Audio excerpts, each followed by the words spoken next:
Oh, shit.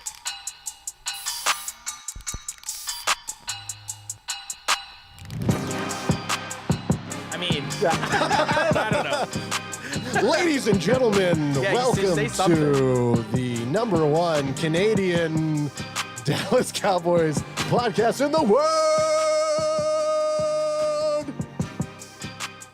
It's going to take some getting used to. I don't know. Yeah. Big Hud used to come in there and just hit so fucking hard. And now we have this, like, where'd you find that even? I found it off of one of our music subscription sites so that we wouldn't get copyright claims. Copyright-free music. I respect it. Yeah, right. so it's copyright-free music. Still getting used to it. I'm going to introduce our guest for the night. We have Barry Grant Jr. of the All Even podcast. What's going on, buddy? What's up, man? I'm glad to be here. You know what I mean? Y'all were big timing me for a long time, so I'm finally happy to be on the show. You know what? Actually, Anth was because of all the Dak Prescott hate you were throwing his way. He's like, fuck Barry Grant Jr. He's like, I am not having him on the show to talk Dak. I just can't do it no more. Can't do it. We have tried to get you on for quite a while, but just give us a little backstory of what you do. We're not even going to do our own socials. We'll sprinkle those in a little bit, but just give a backstory of what you're all about. And man, All Even podcast. You know, I'm a general sports podcast show, so I cover the NFL, I cover the NBA, I cover Major League Baseball some. You know, I have wrestling references on my show. I just do wild shit. I have my favorite segment on the planet that I think is Dummy of the Week, where I just attack people. Love it. So, you know, it's just, you know, catch me on All Even podcast at All Even Podcast on Instagram, Twitter.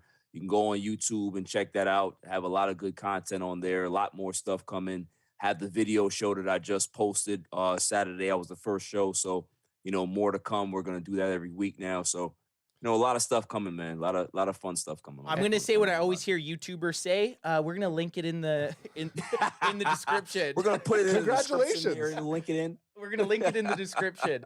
I'm going to say Now you're a YouTuber. Now you're Right? officially a YouTuber. I've done it. I've made it. I'm going to say this one's for you, Barry Grant Jr. of the All Even podcast. Crack him if you got Crack him him. if you got him, son. Hey, let's go. Crack him if you got him. So I was actually I'm glad you brought it up. Yes, sir. The dummy of the week that you do, which Yes. is awesome. And I'm gonna ask. We're gonna dive right into this. I'm gonna grill you right now. This wasn't part of anything we were gonna do, and this is what I said. We kind of go off the tracks quite often. This offseason with the Cowboys, who would be the dummy of the offseason so far for you? I know there's been a lot. Offseason for the Dallas Cowboys. I mean, there's a lot that we can pick from, right? In my opinion, but the one that comes to the top of the list is Mr. Who gives a fuck if you're gonna hold out, Dalton Schutlz. Oh shit! I got some back feed going on here. No, I agree with you, Dalton, and maybe because that's the most like the biggest dummy so far. Like he's kind of in the spotlight right now. I know the off season's kind of slow, but he's kind of inserting himself into everyone's minds by being a little bitch. Yeah, pretty much. I mean, you know, I remember when we had the discussion a couple of months back. Well, I was saying, listen, you know, we definitely need to go tight end. We should go in the draft to go find a tight end. I wouldn't pay much money for Dalton Schultz because it's just not necessary. You know, we can find another Dalton Schultz that probably works at BJ's or you know, the local gas station. We can be able to find more talent like that. And the fact that he's now here and he thinks that his value is higher than what it is, it's pretty comical, and I want to see how this plays out because I don't really think that he has much leverage, honestly. No, how do you guys feel about it? He has zero leverage right now. He's gonna show up. He's franchise tagged. It's like he had I'd say a 1.5 good seasons. Yeah, season and a half because he didn't play for like the first 2 years. Yeah, so I don't think he has any leverage. Do I think he's gonna end up getting paid?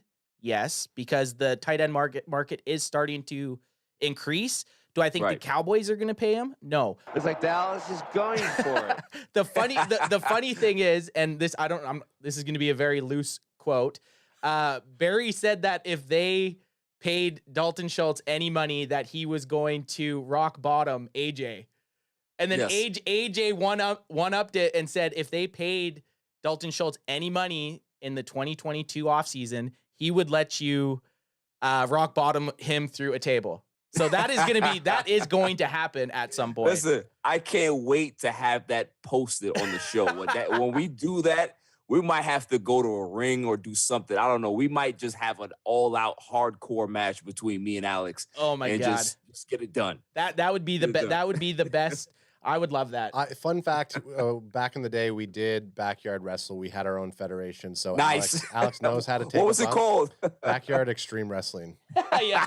You know what? Because you can tell a bunch of 17-year-olds came up with it. Well, it's in the backyard. It's extreme. And it's wrestling. And we'll get some clips of me powerbombing Alex through some tables. Oh, I need that. I need that. But the only reason that we called it Backyard Extreme Wrestling is so that we could chant B-E-Dub, B-E-Dub. There's some good footage of it, and we will post it. So I got this article. It's got Cowboys versus Dalton Schutlz. Which side are you on?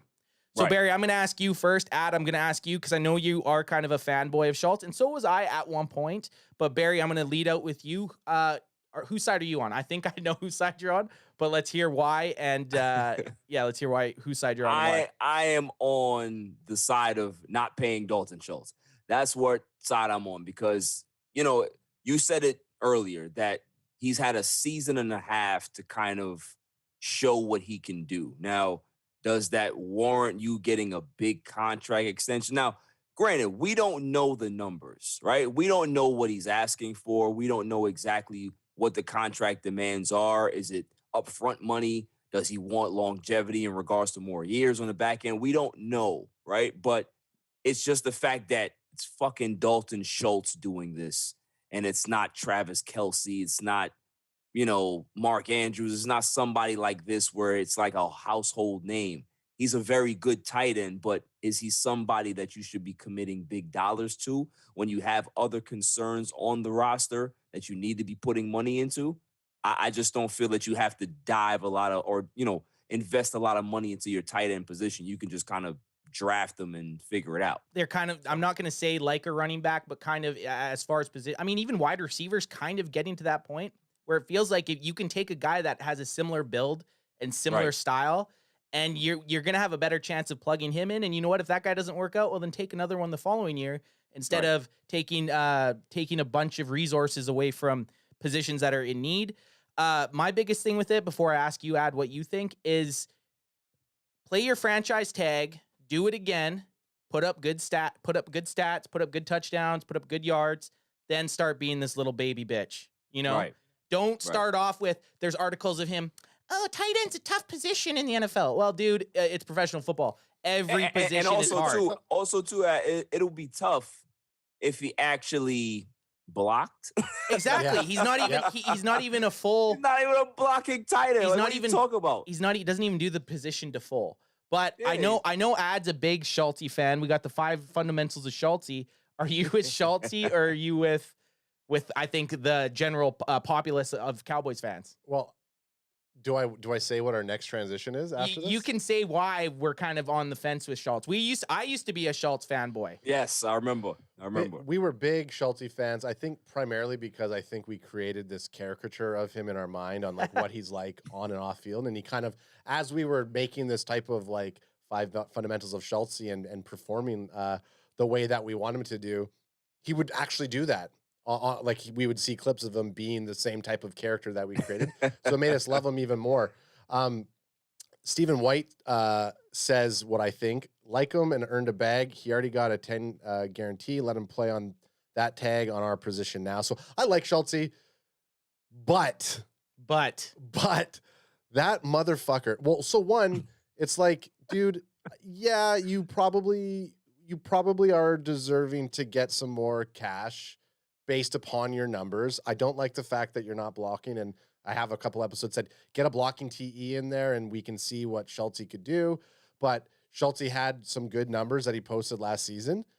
Not enough to like be a fucking prima donna. And then he goes ahead and he fucking blocks us. He blocked us on Instagram and Twitter. Yo, he just makes it he blocks you on both platforms? Oh my goodness. We got blocked by the Schultzinator, and the funniest... He fucking blocked it. I mean, so great that he's like, he's checking all of the people that are saying shit about him. Just like sitting there looking at an RSS feed, just checking on what people said. And like, catches us on the one day that we were maybe like possibly mocking him. Well, no, what he does is he searches a tag with him or something, or he has a team that does it. At the end of the day, you're a professional athlete. We have like less than on all of our platforms, less than 15,000 people that even give half a fuck what we post. And you go out of your way to feel like you have to block us because, one, you're just that insecure. What's going on, buddy? You going to give us a flex or what?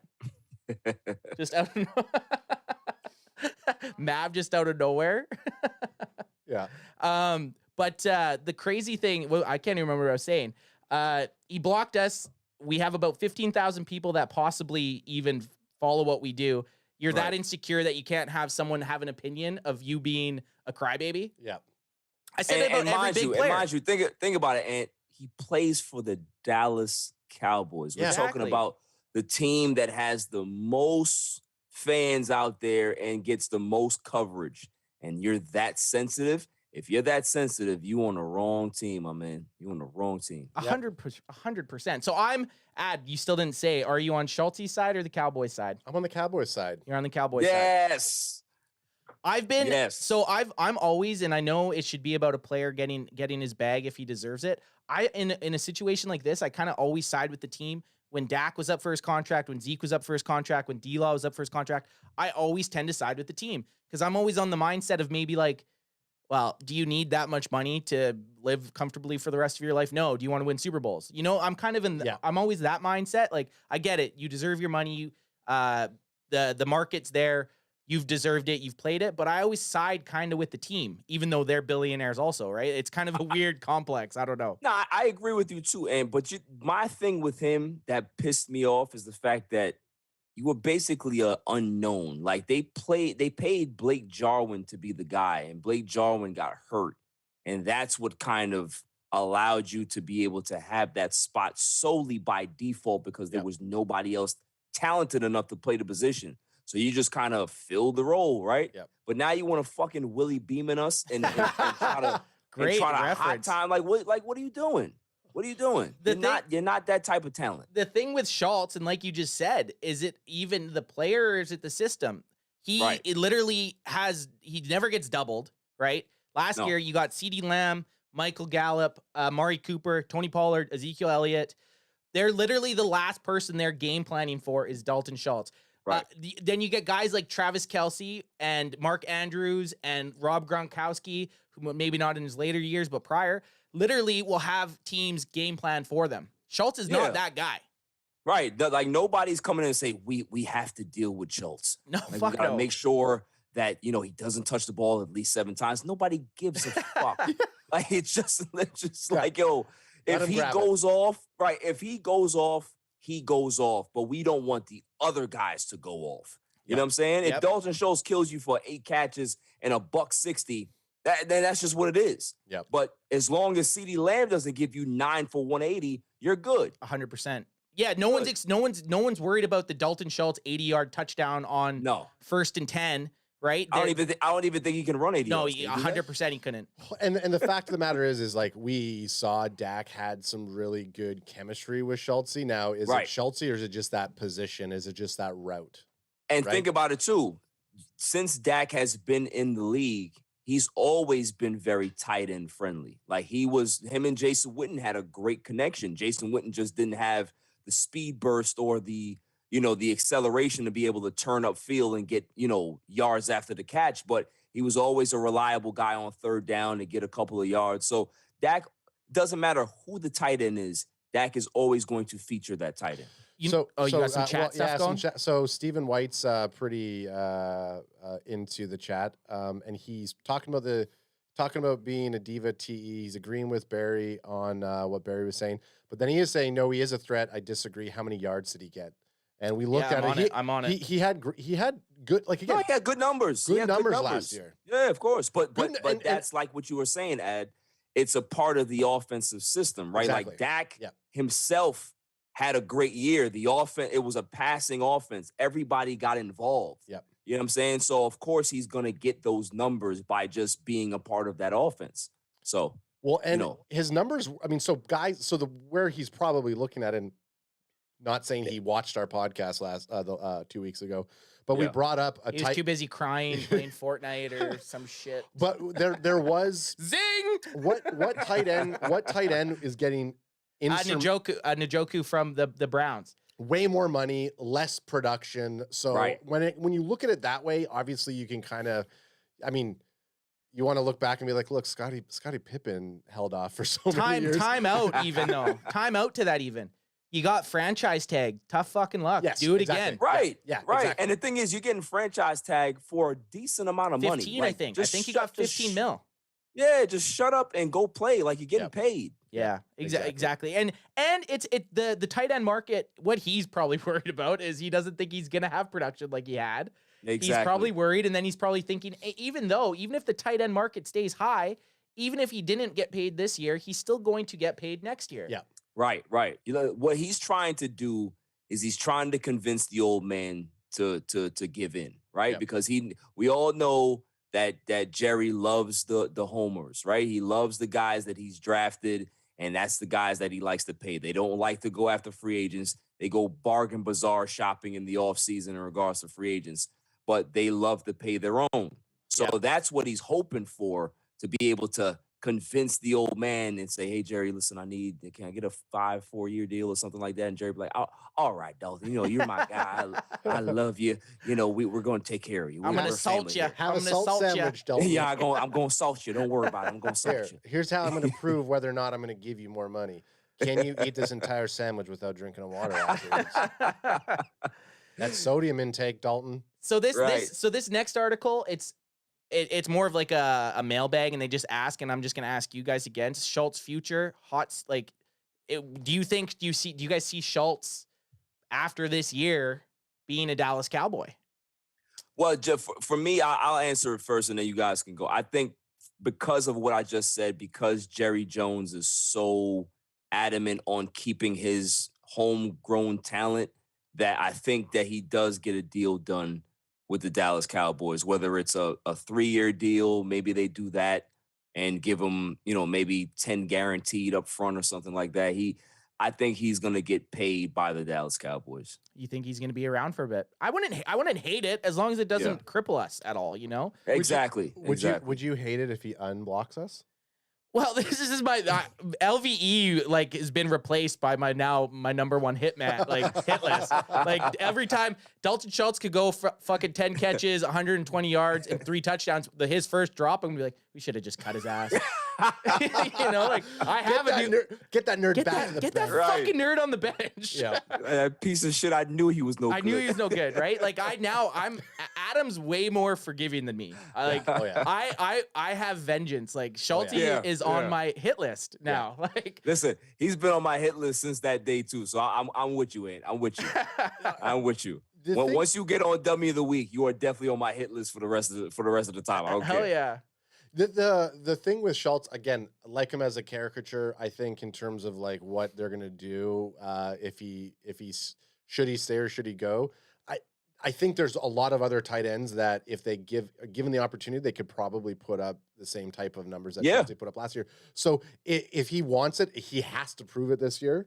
Right. Whether or not it's going to be in his future. I think something like this, I mean, if he sits out over the next little bit, I saw Law Nation post how much it's going to be if he sits out. Yeah, it's like $100,000 if he sits out for the next... He'll report.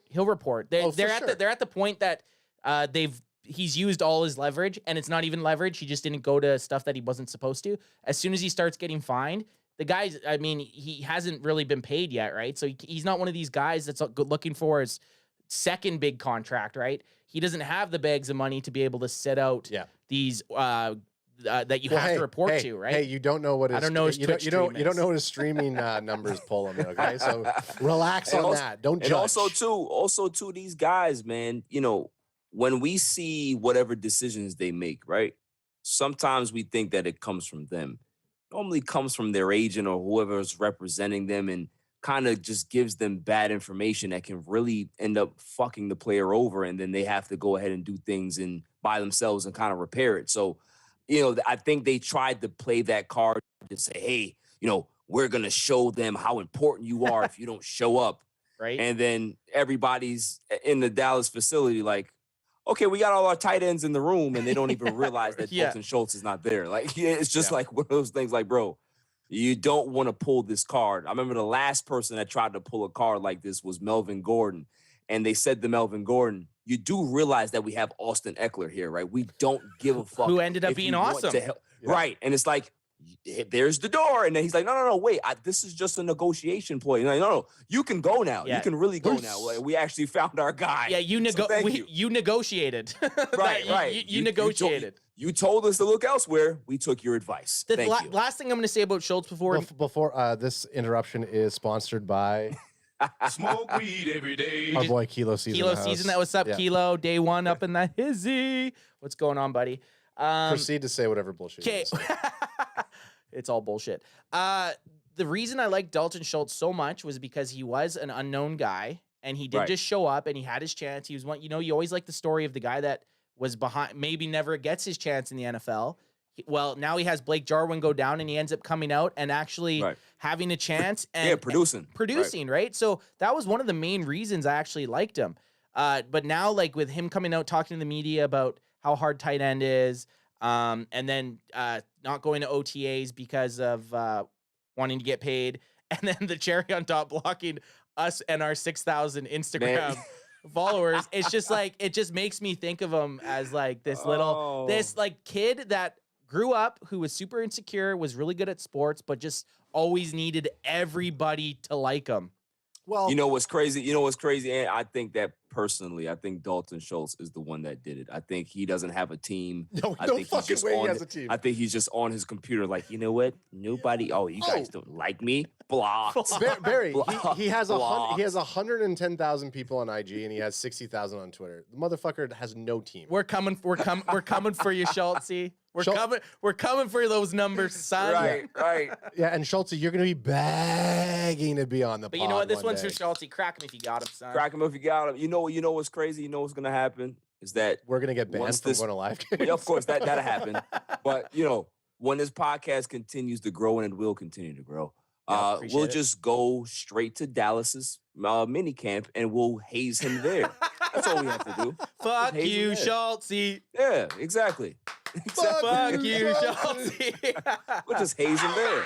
Can't block us here, Schultz. Yeah, you can't block us here. Okay, so we're gonna go into another player that's I want to get his bag and who's kind of went about this playing his playing time. He's went about this a lot better than Schultz has. It's a fan favorite. He's one of our fan favorites, and it's Tony Pollard.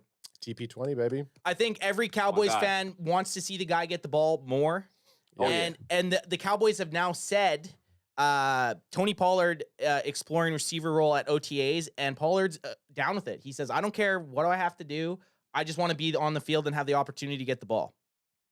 No, that's great, man. I think it's a great idea. I think they should have been doing that from last season. I mean, when you have a dynamic guy on that side of the ball, you need to find ways to be able to get him the football, whether it be, in the backfield, whether it be to put him in the slot, whether it be kick returns, punt returns.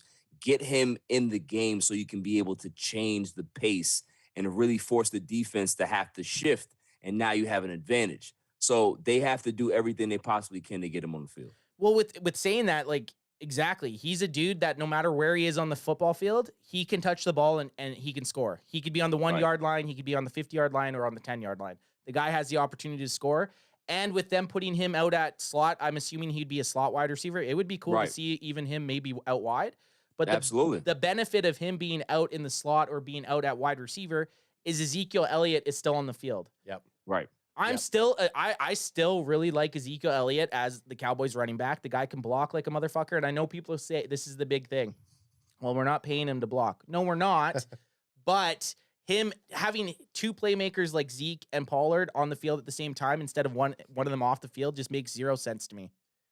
Yeah, definitely. You name in our wide receiver room right now, you could put Pollard in the conversation wide receivers, and he's the third best wide receiver out the gate to me. You got obviously CeeDee Lamb and Michael Gallup. Who's better even than Gallup if he was playing at wideout right now? What about the kid from Pittsburgh that we signed?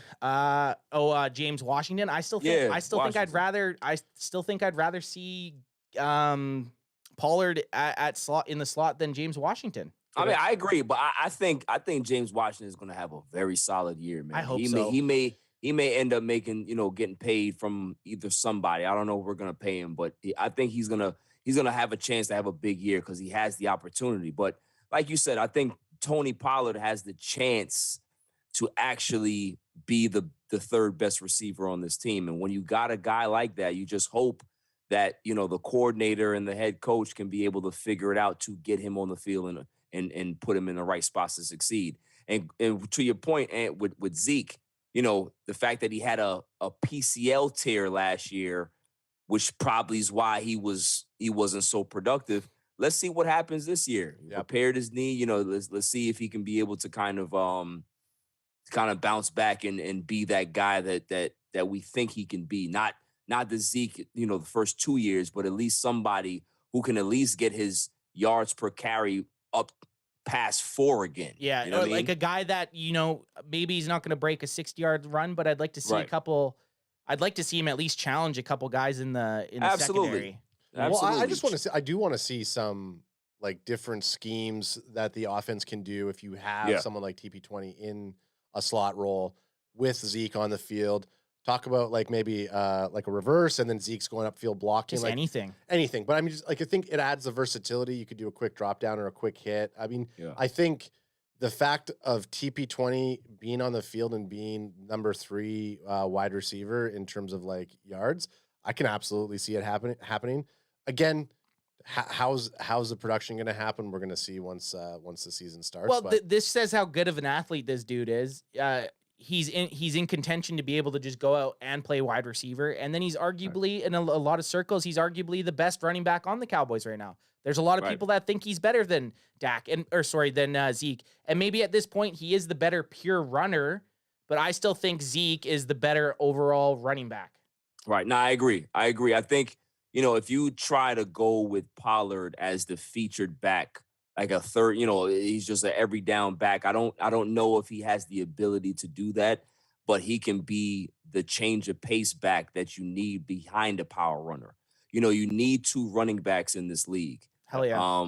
And when you have guys that have defined roles in regards to you having a guy that's a bruiser and you having a guy that can be able to bounce on the outside and really change things up, that's what makes, playing your team offensively as a defense really bad. Like, you don't know where to go. Okay, are we guarding this guy? Are we trying to shift our defense this way? Do we have to line up our linebackers a different way? Do we have to send the safety in? Like, there's so many different things that you can be able to do that now can allow Dak to be able to play action and have one-on-one coverage over the top.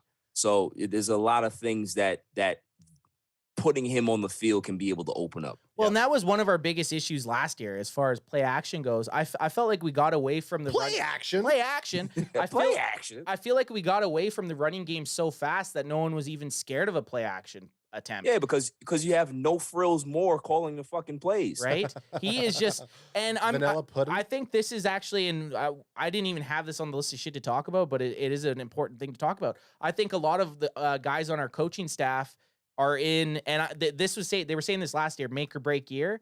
Yeah. I said last year wasn't, but this year is like, I think they got to do a playoff push, or you got to clean house with at least Kellen Moore and Mike McCarthy, right? I agree. I think if the offense doesn't improve, and we're talking about, because the offense was one of the highest rated offense in the league last year, but we're just talking about creativity and not looking predictable offensively. Like, after the scripted first drive, right? Cowboys were pretty much just like, you kind of knew what they were going to do. You know what I mean? So it's like, it's very, very, it was very, very like disheartening to see that. So if they struggle with being creative this year, I hope that Jerry and everybody else is kind of, they'll kind of needle Mr. Moore and say, hey, there's a college down the road that they really think so highly of me. You should really go take a phone call and see what's going on. Or Mr. Moore, do you know that Canada has a football league? To what you were saying about some of it getting creative, I think the one thing we don't want to see happen is getting super creative in the wrong moments, because there was a lot of times I found last year where it's like, okay, that Let's pretend we're punting it or Like, fake punting it. What the fuck was that? Yeah. Like literally the only thing you think is, what the fuck was that? Well, listen, I call that the Mike McCarthy factor, right? Yeah. When you have Mike McCarthy, he's such a random dude that he'll just do something like that and be like, well, I thought it was a good idea. No, it wasn't, Mike. No, it wasn't. It wasn't a good idea. Well, the energy level, and we talked, for a second here. Crack him if you Crack got him if you got son. him. Baby. Get it in you, kid.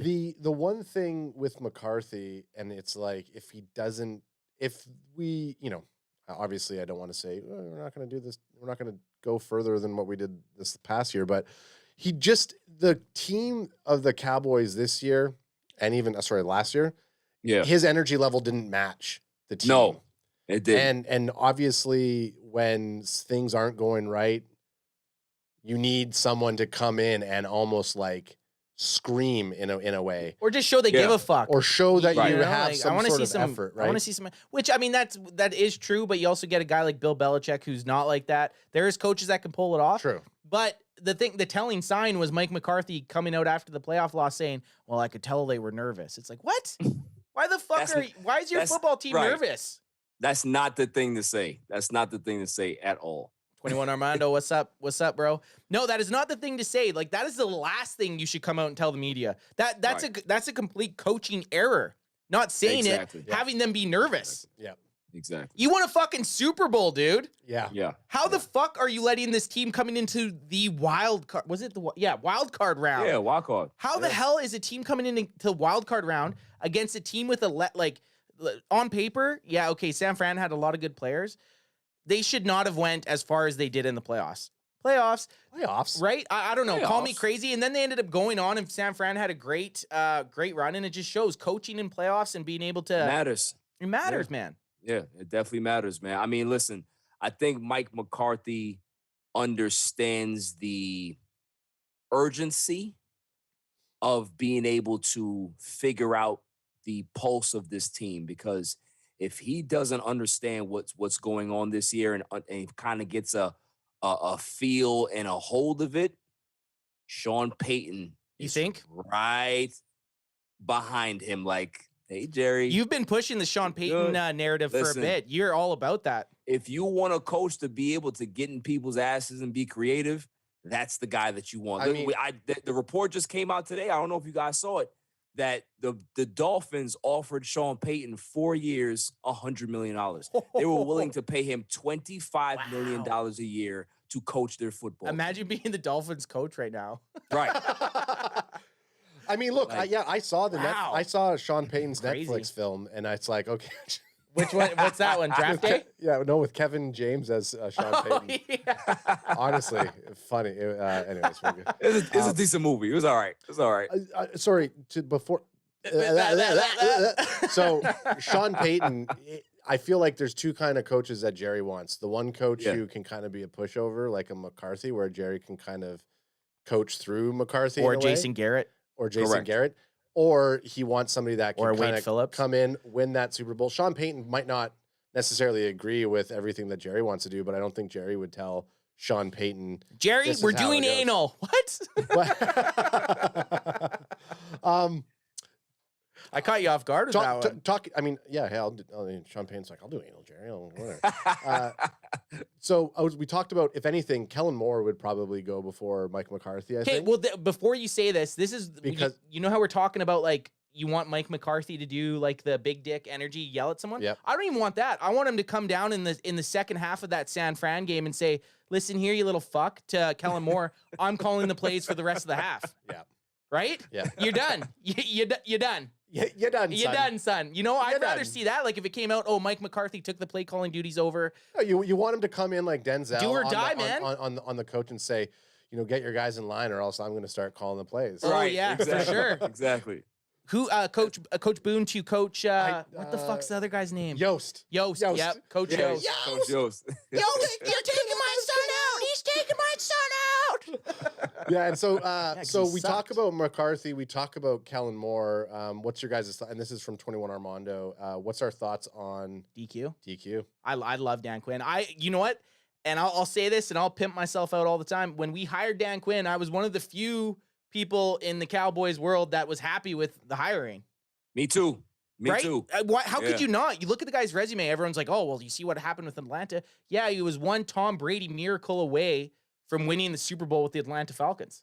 And also, too, is that people don't realize that being a coordinator and being the head coach of a football team are two different fucking things. Like, Miles you apart. have to control the entire team, the entire staff. It's not the same thing where you just have to focus on the defense.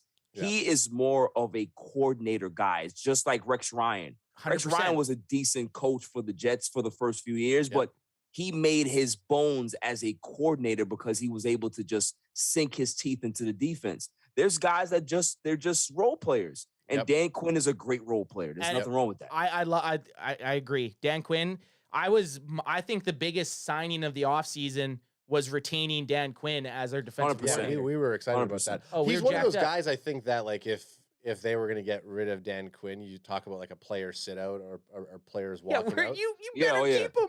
You got to keep Dan Quinn. Like, I feel like a lot of the players will really get behind. Yeah, they would definitely boycott, man, because he's a player's coach. You know, he's one of those guys where they want to run through a wall for him. You know what I mean? So I mean, he wears the backwards hat. Obviously, he relates. Wears the backwards hat. Backwards hat, baggy shirt, and he looks like he puts boxing gloves on when he's practicing. And he curses and he swears. We're in. We love him. Yeah, we love it. So this is a good segue talking about the defense. Defense. Yeah, there's also Dallas is going for it. There's also that. So next gen stats, top 10 coverage players of 2021. There's a Cowboys cornerback on the board, but it's not Trevon Diggs. Ooh, spicy. Next gen stats, 10 coverage players. Cowboys CB on the board. Which doesn't surprise me. Trevon Diggs, one, isn't a cover corner. The name, I mean, obviously you're going to be able to guess who the guy is, but it's can you guess who it is? No. Well, guess the player. No. I'm not going to do it. You have to. You're putting me on the spot. Hey, this is like improv. You never say no when someone brings you in. Yo, yes, and? Yeah, so if I was to guess why Trevon Diggs isn't on the list, it's probably because not why he isn't. Who is on it as a Cowboys player? But I'm doing the yes and. Okay. Why is he not on the list? Okay, gotcha. So give me a player. Cowboys corner. That's on there. Don't make Barry embarrass you by getting. No, Barry's gonna go for it. Okay, Barry, you're up. You gotta save ad best here. Bandwagon boy one. Is it Anthony Brown? Ding ding ding! Winner chicken dinner. Who else would it have been? Anthony Brown? That's who it is. sorry, I meant Noah Brown. Noah Brown. So it is Anthony Brown, and that would be surprising to some people because Anthony Brown, to a lot of people, they thought he was dog shit in the Cowboys circles. I know a lot of people that I've talked to. I was actually one of them when we needed to have save some cap. I was like, we're paying him $6 million next year. Cut the fucker. Like, get him out of here. But he actually quietly had a great season. And here are some of the important notes about the perimeters I used to separate the best coverage defenders from the rest. In order to qualify, players needed a minimum of 300 coverage snaps. 40 targets is the nearest defender, and a catch rate allowed below expectations. Also, qualifiers needed a negative target expected. Fuck me, man. Get me something better here. Like, I'm going to fall asleep here. Yeah, way to grab an article that has the most text on it. It's like they're trying to get their SEO up, so they put 1,000 words, 1,500 words on there. Here we go. Words that don't make fucking sense. Here we go. Shit. One notable player who did not make the top 10, Dallas Cowboys standout Trevon Diggs. His performance has already attracted plenty of debate, and not everyone sees him as a true blanket corner. He certainly uses his excellent closing speed and ball skills to make plays on passes. That showed in his pass. This is boring. I'm like falling asleep. It didn't even say anything about Anthony Brown. No, it's talking about why Trevon Diggs is not on this list. Well, I fucked up because I did read the other article where it was saying why Anthony Brown was in it. Anyways, Anthony Brown was actually you done gone fucked up, son. Anthony Brown was our best coverage corner. Yeah, he was. I mean, and think about it too. He had to be, because when you have a rogue ball hawk like Trevon Diggs, you have to have somebody that can be able to stay home and not gamble as much.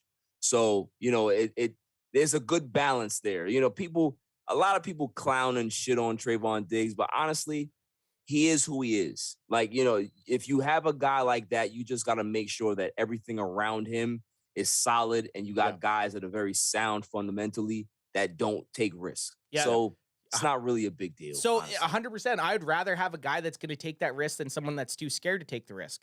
Right. I wish we would have honestly retained Chitobi Awuzie. Yeah, Awuzie. He had a great year with the Bengals. Two things from chat. 21 Armando says, I think the Raiders game gave AB a bad name. That was my next thing. That's where we were. Listen, I still have him on my shit list. Oh my God, was that bro? He had like 9 pass interference calls in that game. It was.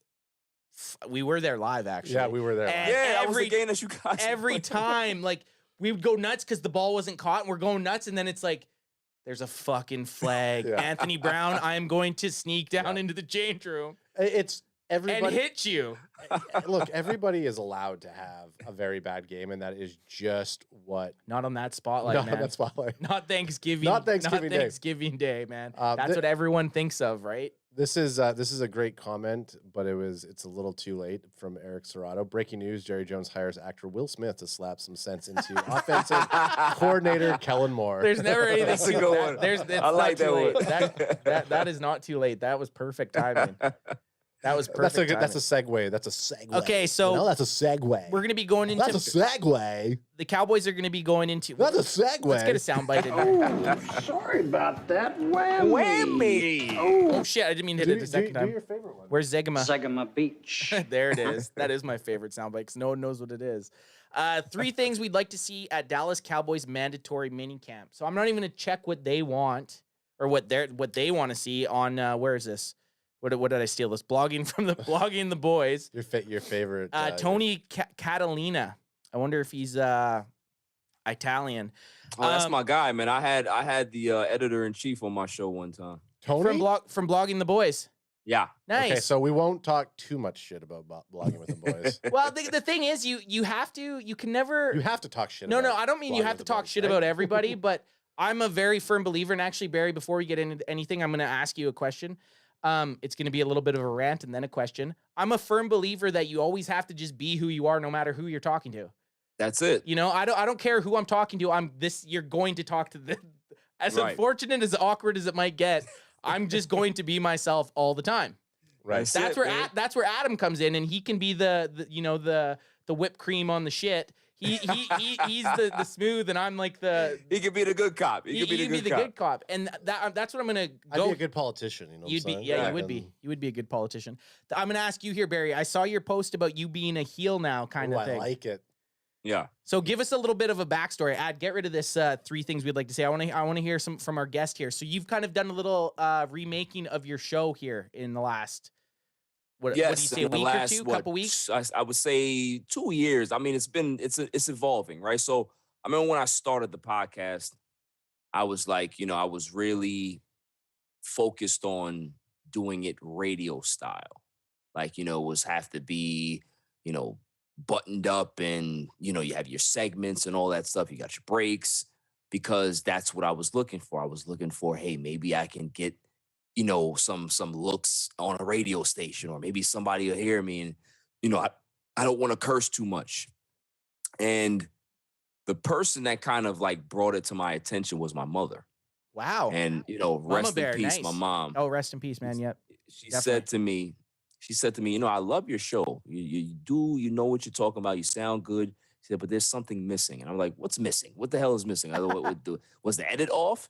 She's like, no, you're missing.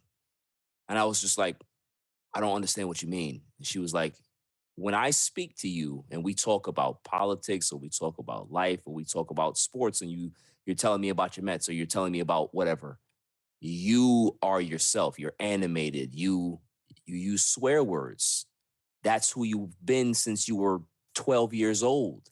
So be yourself, because if you're not yourself, then how do you know that people are accepting you for who you really are instead of this character that you've created? I don't want to create a fucking character. This is who I am. Hell yeah. So it's like, this whole button up, I'm going to just, that's not me. So, I said on my show on Saturday, that was my intro to the podcast on Saturday. I said, fuck that. I'm going to be who I am. I'm like Hulk Hogan when he came out, Bash at the Beach. Nobody knew he was the third man, and he drops the leg drop on fucking Macho Man. Yep. That's who I am. The garbage is getting thrown in the ring. Yep. That's who I am. I Love don't it, give baby. a shit. Like, I'm going to say what I want. I'm going to do what I want. And if you have an issue with it, we can have a discussion. You can call my 100%. show. You can email the show. You can call me a piece. I don't care, but I'm going to stay true to myself. Because if I'm not, then I'm not really doing this for the right reasons. Hell yeah, man. I love it. I was trying to grab my NWO belt because it's over there. But yeah, that's I love that's it. too sweet.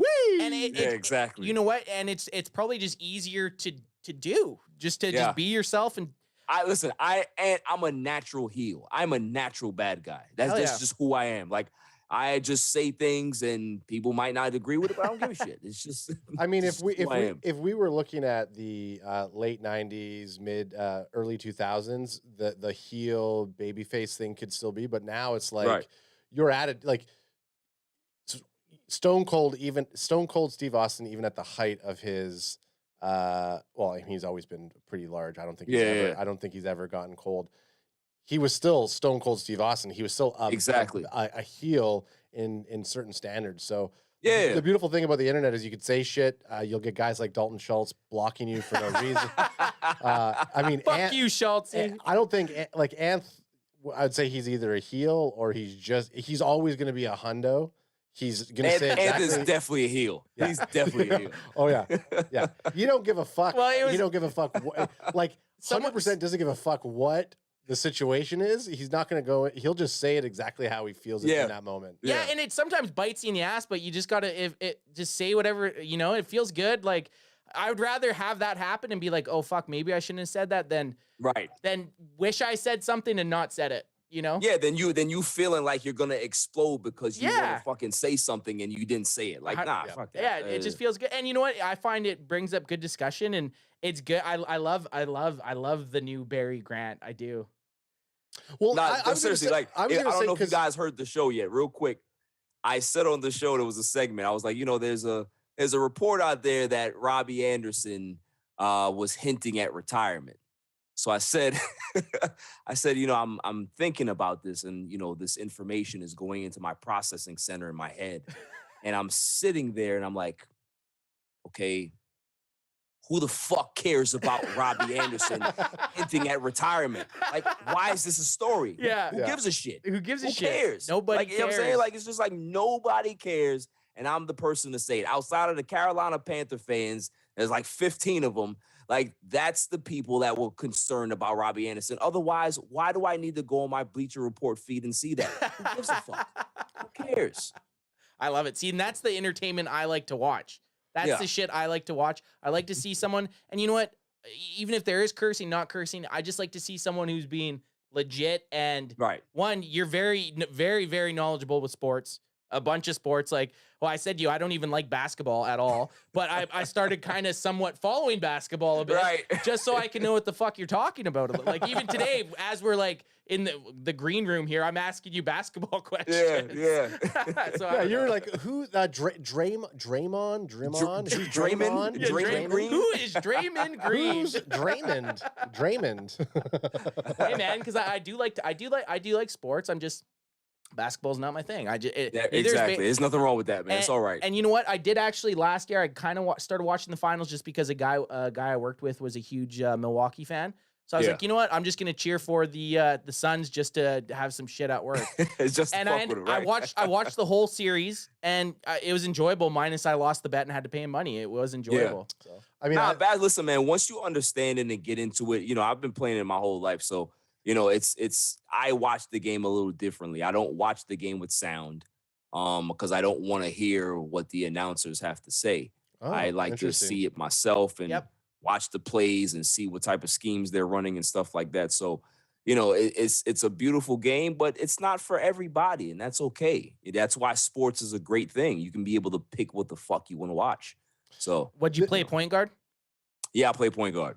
I already know what I'm talking He knows. about. I already know what I'm talking about. I will watch almost any sport movie. Yeah. Like anything or sport, even a sport documentary. Right. I don't even have to I get so invested. Thank you. I get so invested. Crack 'em if you got him. Crack 'em if you got him. I get so invested into it because just sports in general, I just love. Obviously, I love, but I don't watch. The only thing I will watch would be wrestling and then football. Right. And then You, outside you of that, ever it's- notice this is the one thing I love about sport movies is that you ever notice that when they do have a pretty decent movie, the person that's playing the character always sucks at playing the actual sport. Like Yep. they can't play basketball, but yet they're the star of the man. movie. The guy is the star quarterback, but yet he cannot play Yep. quarterback. It's just Mark it's the Wahlberg. best thing ever. Mark Yeah, it's the Wahlberg, best Mark thing ever. Wahlberg in The Fighter. Watching him try Right. to do the punches, he's like this. I was just Well, like, man, I like this the is fighter. so hard to watch. I like The Fighter I was like, the because movie's Christian- so good, but it's like he's in the fighting scenes and he's like this. He looks like one of those fucking Okay. dumb robots. Okay, okay. So did you see Adam Sandler in the new Netflix movie? No, Hustle? I didn't see it yet, but I'm gonna check it out. It's I'm good. definitely gonna check it Yeah, out. it's good. It has all the sports feels that you Nice. want. Our boy Kilo C just followed Barry on Bleacher Report, so you got Hey. there you go. There you go. I did watch. Speaking of Adam Sandler, I did watch. Waterboy? Longest Yard, Yep. and Oh, Longest Yard is a good one. Michael Irvin looked pretty good Yeah. catching the football in that one. Best. But Listen, yo, Kilo C, make sure you subscribe to my YouTube channel. That's what you need to do too, Oh, man. Kilo will be Got some- Kilo got will some good stuff Kilo on will be there. on there. Like, Kilo is the fucking Kilo's the man. he's a ride or die.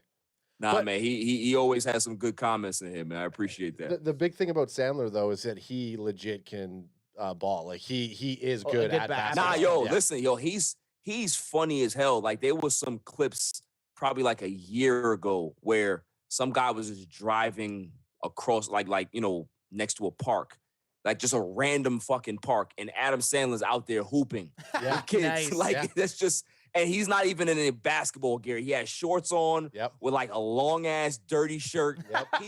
He's the man. Like if Yeah. I was a rich guy, I would dress like Adam Sandler. I would dress hell like yeah. I would dress like a hobo. If I you really look, would. if you look at like any Adam Sandler movie, and he's There's wearing always the basketball, massive too. basketball shorts. He's wearing like the large. You're just looking at him like, did he just show up in wardrobe? Just like, well, or he's like, here's your outfit today, Mr. Sandler. He's like, no, I'm not gonna wear that. He's like, all right, well, Right, I'm just fuck me. I guess I'll wear I'm- this. I'm good. I'll I'm just wear fine. this. I'll just wear what I showed up. I have Yeah. my McDonald's stain all over my Right, shirt. right. He just rolled out of bed, brushed his teeth, and went straight to the actual studio and just like, we're good. Let's just go. Let's just go. Double crack him if you got him. Double son. Crack him if you got him. Probably the first that we've ever had. Double crack him if you got him. Double Okay, crack what do we got next year? Okay, so before I kind of went on a rant and then asked Barry a question. Yeah, before you started wanting to S Barry's D. Well, he's our guest, and I do anything for our guest. So 3 things we'd like to see at Dallas Cowboys mandatory minicamp. And I'm only bringing this up because we are getting into mandatory minicamp. I mean, there is some shit I'd like to see. Yeah. We're just in this weird time right now, right? We got to fill Cowboys news. But Barry, if you had to pick, you don't even have to name 3, but like just name a couple things that you would like to see. One, maybe that we improve on going into season, or maybe a certain guy at a starting position, or someone switching a position. It can be anything. Just something going into mandatory minicamp. Before that Barry you would says like it, because he's about to, I could see him just taking some air, and he's about to say, we've already said it. TP20 getting some other reps besides a running. Are back. you already going for it? I just went for Oh, number okay, one. so you got one. So you I want got my you one. want to see TP20 get more reps. Yeah. Okay, so there's one. We can each do one. So ads is Right. Let's go around. Let's Yeah. go So around. ads I did is the layup. I did the layup one. yeah. You lay it up. You went TP20 getting more touches or just being more involved, which we did talk about, more involved with the offense. Yep. Okay, I like it. I can deal with that. Very vanilla, but we'll take it. Barry, what are you thinking? Give me something a little bit more in depth than that shitty answer, Adam. Just kidding. No, definitely. My Fuck you. answer would be I need to see CeeDee Lamb become the leader of the wide receiver room. Hell yes. Yep. Yes, he needs to. Yeah. He seems like this quiet, cool. He seems like a cool dude, but Yeah. he needs to now take. Like he's in his 3rd year here.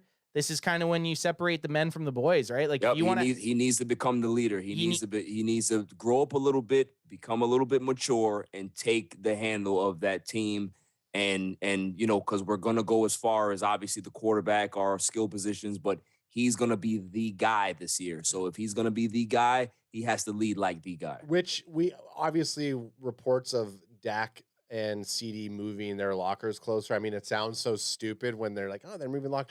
That type of shit, though, it matters. You Oh, know, yeah. It that- does. It does. That type of stuff absolutely matters, specifically when you're looking at a team and you're trying to get the top, let's say the top 10 guys kind of connecting with each other. I'm not just talking about offense, top 10 guys. I'm just talking about team, like the top 10 guys on the team, which would be an interesting thing for us to Yep. go down the list and say, who are the top 10 Oh guys yeah, on that is yeah. the Cowboys team. But CeeDee Lamb absolutely 125% has the ability to be up there with Dak, but they need to connect. They need that chemistry. Pull it away from Schultz and fucking get into CeeDee Lamb. Amari's gone. Yeah, more. There's no more shadow. There's no more. Amari There's no more armor. There's no more. There's no more excuse. You want There's the ball. No more restricted plate. You gotta go. Exactly. You're the guy now. You're the guy. You're the guy, and not only are you the guy, you're the guy for the Dallas Cowboys. Yeah, exactly. And you're wearing number 88, which we have. And you're wearing number exactly. Like this is your time. Are you gonna sink or are you gonna fly? Yeah. Right. I'm not even gonna say swim. I want to see him flying. I want to see like we talked about this last cast.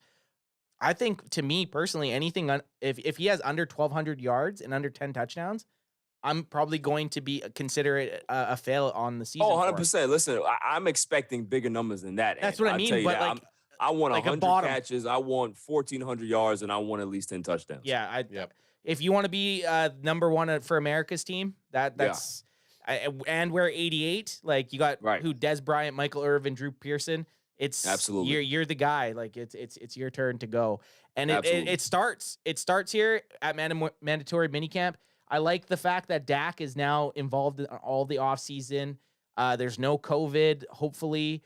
I just like that they're actually going to have a full offseason program to finally have CD as that guy, because it's never been that way, right?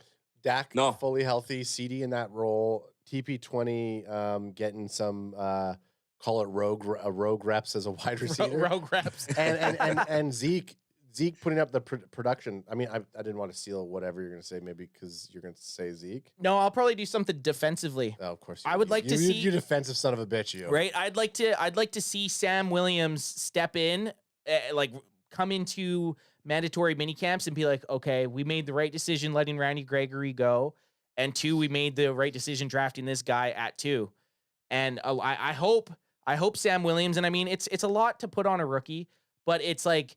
We want this instant gratification with our picks. We got it last year with Micah.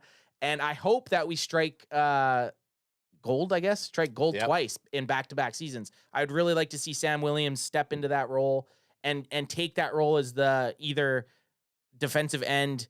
I'm not going to say one. He's not going to I'm not that high up on the glue right now. But even just being like a very good rotational player going into the season, even going into training camp. That's kind of what I want to see. I'm too emotional, and Barry, if you've gotten to know me over the last year, but I'm too emotional when I get to really invest myself into a team, because we went to the draft and because we draft these players, and I've been following the offseason way more this year than last year. I was just trying to produce my brother's podcast. Right. Now you're invested. Look at him. Now he's dead. Last year at this time, he was wearing like a Seattle Seahawks hat and like Raiders a couple times. Look at him. He's wearing a camo. He looks more American than an American. Right. I've sworn off. It's like I've kneeled down and I said, I would have gotten a Dallas Cowboys tattoo last year had we all sat down. And I've literally pledged allegiance to the core. So I get emotionally attached. So like when Ant says, "Oh, well, Sam Williams is big for a rookie," it's like I'm expecting him, because I've seen him and Micah talk. Required. I'm expecting him to have big things this year. Yeah. Nah, I'm with you, man. When you've seen the Cowboys draft this well for some years now, I'd say 10. I'd say at least a decade. Yeah, it's been a long time since they've really put some real good draft classes together. So you expect them to hit home runs. Now, is it realistic that they're going to do that all the time? Absolutely not. But you still want to believe that the guys that they take very early hit, because if you got the guys that hit early, it just makes everything just feel better. So, hopefully this kid, Sam Williams, definitely does, do what he needs to do. The other wrinkle the other thing that I would love to see in mandatory minicamp, I want to see Mike McCarthy get a little edgier. Yeah. We talked about it a little bit more. I think he was playing a character on Hard Knocks last season. Right. Yeah, you hated it. I remember this now. Yeah, we actually talked about this. It made me sick. We were sliding into each other's DMs a little bit. Yeah, about this. It was just not him. It just didn't feel, genuine. But you can get edgier, because there's an importance to this season. Like, there's a lot on the line. People expect the Cowboys to kind of take a step back and win a division still, but still not be one of the teams that you have to take seriously in the NFC. They need to make sure that they play with an edge this year, and that has to start with the coaching staff. Dan Quinn can't be the only one to have that. Bones can't be the only one to have that. You have to get some toughness within your offensive coordinator, and you have to get some toughness in your head coach. Yep. Well, and that's the thing with like Mike McCarthy. He has to know that this is his last ride if he doesn't produce, right? Like he has to. Right. The landscape of the NFL is produce now. Okay, maybe we'll give you 3 years. Your first year, you know, you had COVID and Dak's injury. Well, now you had last year. This year, there's no excuses. Yeah, Right. you've been pretty big on that. That the other years there's some you could go and let's say if you're pleading your case, you could say, well, if this was better, this was like I need my job. A lot of them could actually say that, but this year coming into There's no excuse. off season, there is no excuse. I Right. mean, even with the draft, like it's not like we draft a bunch of fucking schlubs. Like looking at the talent that we have on the team and how they fit into the system. Sure, we were a little bit soft on free agency. Sure, we didn't, you know, maybe we didn't draft some of the studs that we were looking at, but ultimately, if you kind of look at the team, it's like, wait a second, we're actually in a pretty good spot that Right. any team with the caliber, with the quarterback, the running backs, wide receiver, defense, like I don't think we lost in defense. No, I don't Right. either. I think our defense is going to be better this year than it was last year. I agree with Yeah, you. I agree. At I first, agree. I did think a little bit with the Randy Gregory thing, but then I saw what he got signed for, and I'm glad we didn't actually pull the trigger. Randy Gregory, yeah, in flashes is a great player, and he had a good season last year. I think the Broncos overpaid for him. Maybe he goes into Yeah. Denver and has a 10 plus sack season, but where we are this year, I didn't want to risk that. I thought we like kind of like a Schultz kind of guy. Well, We could pick someone up to replace his production. What did he have? 5 or 6 sacks? I even think there's a guy. Yeah, something like that. I think there's a guy already on the team in Dorrance Armstrong that could replicate that. Oh yeah, Dorrance Armstrong is really good, man. Like He's I good. honestly think he with more snaps and more time in a starting role, he could be the same, just as good as Randy Gregory has Right. been. I agree. The thing that chapped my ass about Randy Gregory is the Cowboys literally gave this guy fucking. I'm not going to say a million chances, but it felt like a million chances. Granted, the thing they were giving him chances for is the guy smoked weed, which I think is so dumb that the guy should have ever been suspended in the first place. Exactly. But they still gave him every opportunity to still come back and be in the league, right? And then it was kind of like, I mean, even after he got signed by the Broncos, he kind of went rogue and was kind of bashing on the Cowboys. And Yeah. I think he handled that shit pretty fucked Shitty? up. Yeah. Well, I mean, what more would you expect from a guy that does bonehead shit in a game that Oh kind my of costs God. you field advantage in an important wild card game? Man, I've never been so that the play where he like tackled the right tackle. He literally Goldberg somebody, And for they weren't no even reason. in. They weren't even in the play. weren't even in the play. Yeah. He's an idiot. Oh, man, so was let that him rough. go and dummy up the Denver Broncos defensive line. That's all right. You need guys that have IQ and know exactly what they're doing and have patience and cadence and understand what their roles are instead of going rogue on the line and costing you games. So he can go. Or you need some guys who come in who have like this kind of angst or anger, and you hear about Ridgeway. Ridgeway's got some Right. dog in him. Get some fucking energy in there Right. that you can then kind of mold and you can kind of tame a little bit. But like, controlled absolutely. energy, controlled Controlled energy. Yeah, controlled aggression. getting some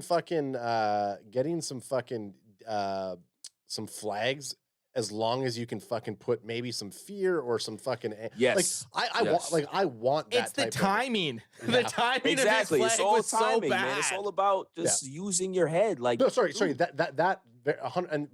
I'm getting is that like a guy like Randy Gregory, where you don't expect that type of mistake to happen Right. to a guy like Randy Gregory, and that's where it's like, you know what? Okay, fucking get rid of him. Get other Yeah. people coming through. I just love AJ bought his jersey. I know. I'm looking at it over there. Okay, right let's now. scroll down and just see what these motherfuckers want to see in training camp and see if it sparks anything. Dak Prescott and his new weapons. So they're talking about Tolbert and Ferguson possibly. Oh, right. We haven't said anything about Tolbert yet. Tolbert and Ferguson. I'm just going to keep skipping down. Will they continue with Tony Pollard? So, Adam, you touched on that one. So you knocked that one out of the park there, bro. And this offensive line needs Tyler Smith to develop and fast. I agree. That's a good one. I mean, the offensive line, and Barry, I know you did not like this pick. Has it grown on you at all in the last little bit with any reports out? You got to like the fact that he's playing guard a little bit better than the fact that they drafted him a tackle. Listen, I like the fact that he has some versatility, but he's just, for a kid that has, had the most holding penalties, that concerns me, because if you're lacking some type of foot speed in college because you're not aware, or the speed is too fast for you, what do you think is going to happen in the NFL? But do you think bumping him to guard might help with that a little bit? Put him in a little bit of a tighter box? I think bumping him to guard will help some, absolutely.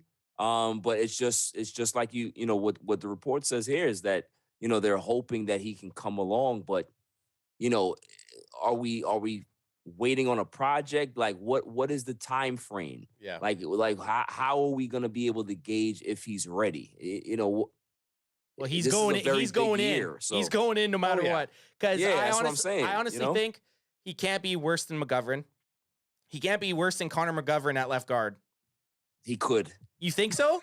He could be. So, and the only other thing that I'm kind of like, the Cowboys in the last 10 years have really, and we could argue this too with a couple of the picks, but they have successfully drafted offensive linemen quite true. well. It's definitely true. Yeah. Like they obviously look for stuff like Will McClay and whoever else. I think he's probably spearheading the operation most of the time, but I feel like whatever they have to mark down these offensive linemen, it's worked more times in the first round than it hasn't, right? Like, right.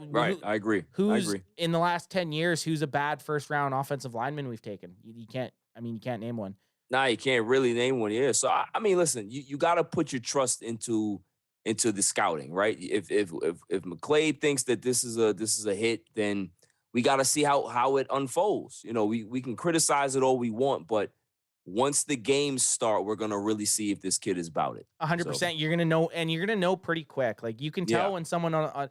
And I do like the fact when we first drafted him, I was like, well, we took a tackle, and Steele was obviously slated already, and so was Tyron Smith. So I was kind of like, I mean, a tackle. I don't really want to have our first round pick be a guy that's in the waiting for the next year. Yeah, go back to our Vegas vlog. I didn't even know who Tyler Smith was. And when they announced Tyler Smith as their first overall, look at Ant's reaction. My face just goes blank. I'm like, Tyler Smith. There was a lot of Cowboys fans that had that same look. Like, right? Who the fuck? Who? What? Yeah, who's Tyler Smith? Well, because I thought they were going to take Tyler Lindenbaum. I think is his name. He was a center, which I would have been happy with. I was happy that they took an offensive lineman. We talked for months how offensive line was probably our biggest priority. I just thought the tackle position was weird. Then you find out that they're more than likely putting him at guard to then be Tyron Smith's eventual replacement. But like Barry said, you don't know until you watch games. So we could talk about this till we go blue in the face. But like these guys said, this offensive line needs Tyler Smith to develop and fast.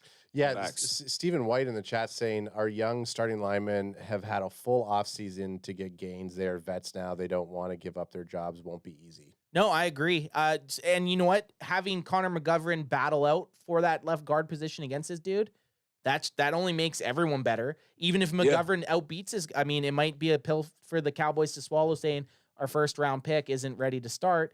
But that, like, even having McGovern play against this guy for the starting role isn't a bad thing. But that's the thing, too. Even if he does get beat out for the spot, right? You just know that now you have some depth at your guard position, at your offensive line, that now he can be able to get those extra reps that he possibly needs to be ready.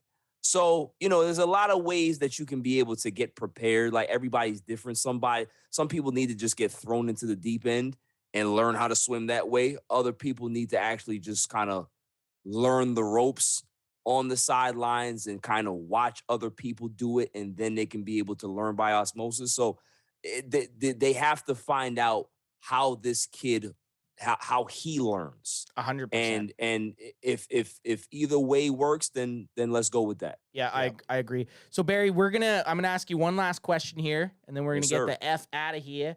Right, I need to know. I'm gonna ask everyone that we bring on the show before the season, actually even during the season, whatever, doesn't matter. I need to know what you think the Cowboys' record is gonna be this year. Cowboys' record this year is gonna be. And timeout. I also want to say Barry, by no, I don't even know. Okay, Barry is not an optimistic Cowboys fan. I wouldn't say he's a pessimistic Cowboys fan. I would say you're a realistic Cowboys fan. Right. Listen, I am just, you know how I feel about Dak. Yeah, I know how you feel about Dak. I didn't even bring it up. I didn't even bring Dak up. But honestly, I think the Cowboys, what did we finish last year? We finished, was it 11-6 we finished last year? 12-5. 11-5? 12-5. Well, 12-5. Okay, so I didn't want to say because I don't want to be wrong. I think we go a game less than what we did last season. Yeah, that's fair. 11-6. Yeah. Here we got to rate this I think down. we go 11-6. So you can pencil me in for 11-6. Because I still think that the NFC East is still a little weak. I think the Redskins are going to be really good. I said the Redskins. The Commanders. Fuck that name. By the way, Commanders. Fuck that name. They're going to be really good. I think the Eagles may surprise a little bit, but I still think the division is not where it needs to be, and I think the Cowboys are going to dominate it again. So I know you're not the biggest Dak Prescott supporter, and we will. I'm getting a second question before we bounce. Out of the division quarterbacks, you got to say Dak's the best quarterback in the division, right? Best of the worst. Yeah, well, hey, you're better to be the best of the worst than the worst of the best. I don't know. So we'll give you one last thing, Barry. Shout anything out that you want. Like, give us a time that people still in the chat can catch your show. What man, you got going on? I appreciate it, man. You can catch me on Instagram and Twitter at All Even Podcast. I do a Tuesday show, but I think I'm going to phase that out and just do the Saturday show now. So, the Saturday show will be out probably on Sundays. That's when I'll drop it. So look out for that on YouTube. We'll also be streaming the audio as well on Apple Podcasts and Spotify and wherever you find your podcasts available. So look out for my crazy ass takes because I'm a nut and I don't care. Hell yeah. Ad, you got anything you want to say to Barry? No, I mean, Barry's been a day one, and yes. the amount of like I don't even know how we got talking on Instagram. Somehow I really don't remember. I have no either, idea. Honestly, like it just kind of happened. Like we had 15 probably subscribers to our channel, and now we're breaching on 3,000. Yeah, 3,000. 3K? Yeah, 3K, baby. Listen, you guys are creeping up on me, man. So probably in the next 4 months or so, you'll pass me. Hey, look, little healthy competition never hurt. Water rises together. So we're gonna get you on the show way more. Yeah, way more. I can't wait to be. I can't wait to be on your show, Barry. I can't wait to be on your wrestling segments, Barry. Of course. Listen, we're gonna do that. We're gonna set that up. All right, so for Ad Best, the only bandwagon boy here, because we don't know Alex might be dead. We don't know where Alex is. We didn't say anything about Alex being gone. Alex is in Mexico right now, and we haven't talked to him in over 24 hours. I think he's definitely trying to get a mail order bride, possibly. Hundo P. And for All Even Podcast, Barry Grant Jr., this was awesome. I had a great time. Play our shitty outro music, Ad. It just doesn't hit. It doesn't hit. It don't. Listen, we'll grow. It'll grow. It'll grow on us, man. It'll grow on us. And thanks to everybody who's liked and subscribed and shared this channel. We love everyone.